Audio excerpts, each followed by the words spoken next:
Today we're going to talk about constant voltage versus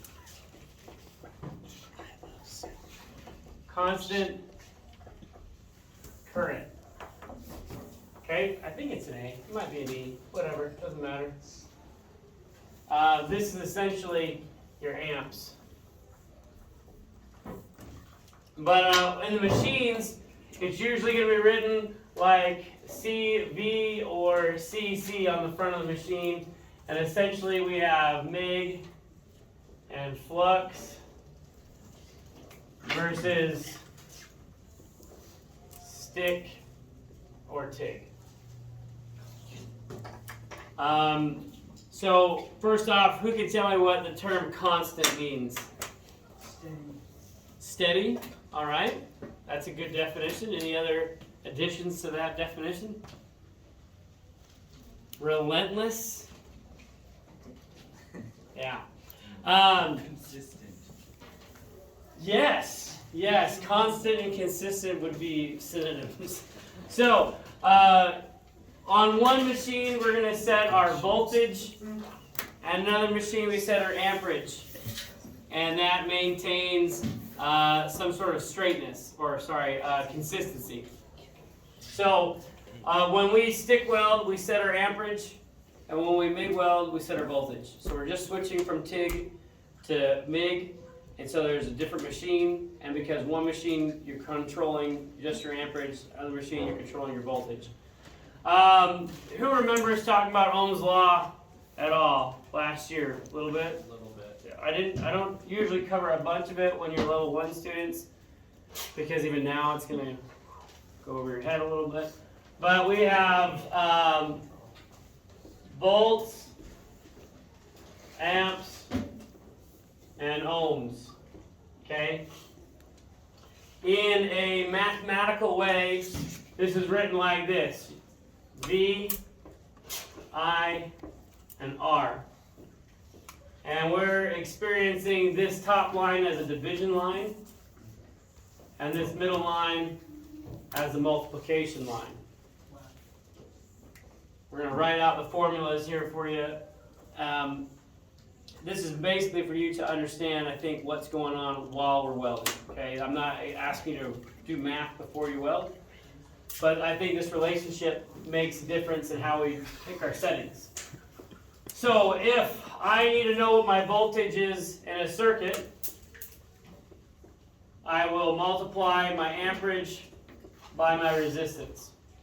And if I want to know what my amperage is in a circuit, I will divide my voltage by my resistance. And if I want to know what my resistance is, I will then divide my voltage by my amperage. So, mathematically speaking, if we adjust one of these variables in a welding circuit, the other two can change a little bit. And we want to make sure that we have the appropriate amount of energy to make welding happen, right? So one of the things that we're going to talk about is how voltage and amperage were related during TIG welding, and then how it also relates during MIG welding, the constant voltage versus constant amperage. So if I have a TIG torch here, right, and I have a long arc or a short arc, we have a variable, right? Our hand is the variable because we're not a robot. If we set both of these at 100, and our resistance is essentially interpreted as this arc length, because air does not conduct electricity, and so the further away we get it from the metal, the more resistance we get.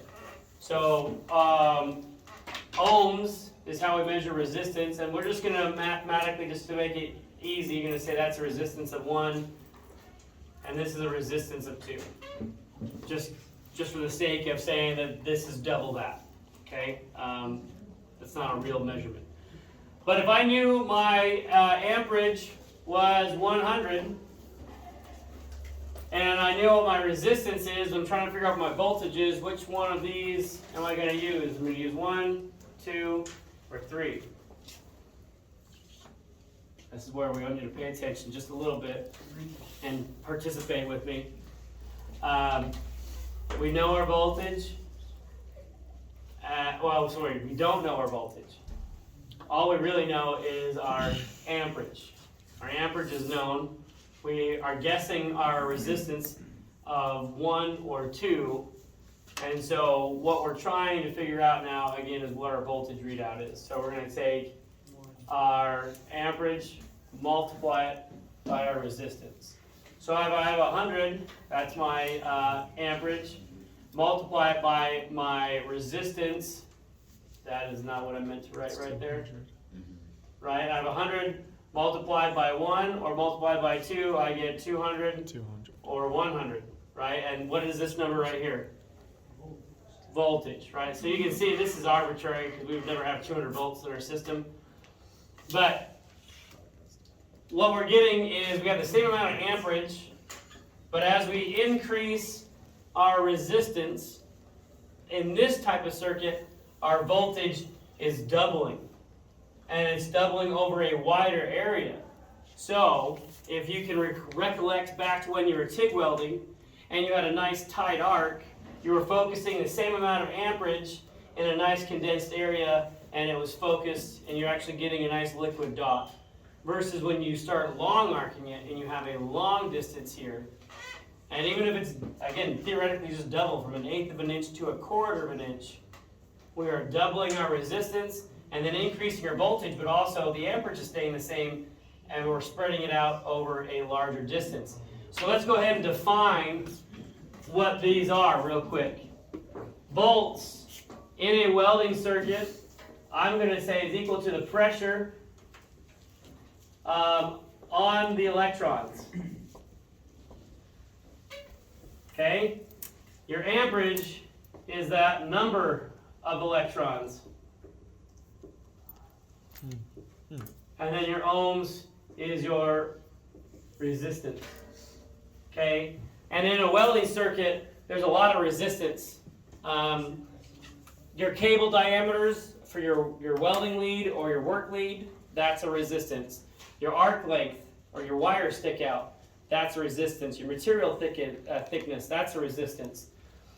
So if we have this pressure is increasing, right, but we don't have any more electrons, and we could also call this your penetration. Right, that's how deep the weld is going to dig in.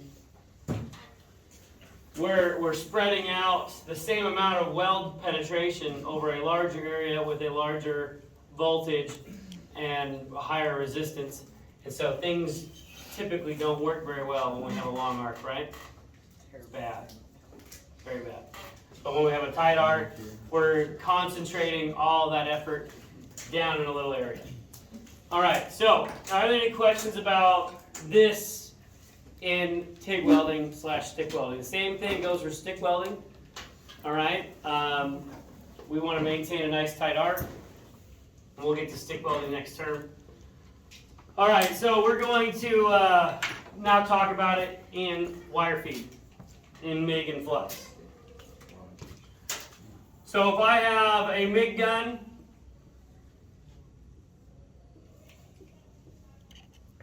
right? And typically, a decent voltage in MIG welding, maybe starting out with, might be 18 volts. And again, we have a stick out of 2 versus 1. We'll just say 4 over here and 2 over here. And this would be, again, our resistance because we're increasing that stick out. All right?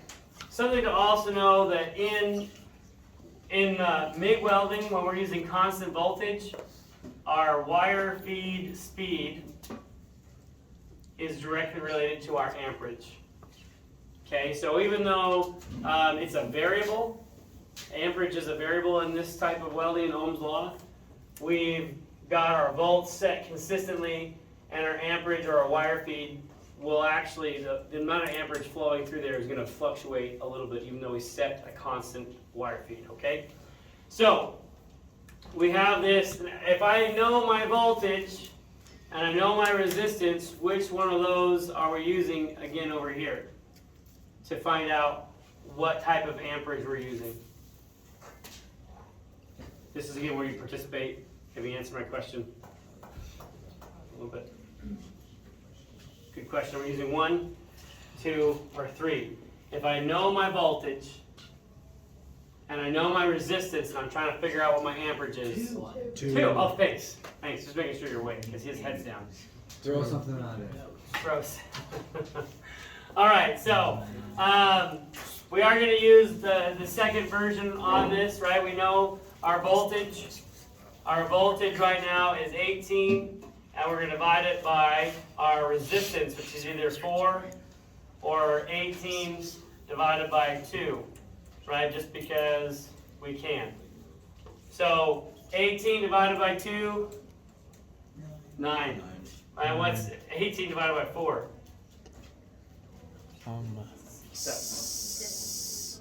That's a decimal number. It's 4.5, I believe. Do you want me to calculate? No, I think you can. Double check me because I'm not a math teacher. It's a 4.5? That's right. It's 4.5, not Hey. 4.5. Thank you. All right, so that is our amperage. So if I have a pressure of 18, essentially a voltage of 18, and I've increased my resistance by sticking out that wire from where I should have a nice short tight stick out to a long drawn out stick out, essentially doubling it, I have cut my amperage, the number of electrons that heat essentially from 4.5, and I've doubled it up to 9 if I can keep that short stick out.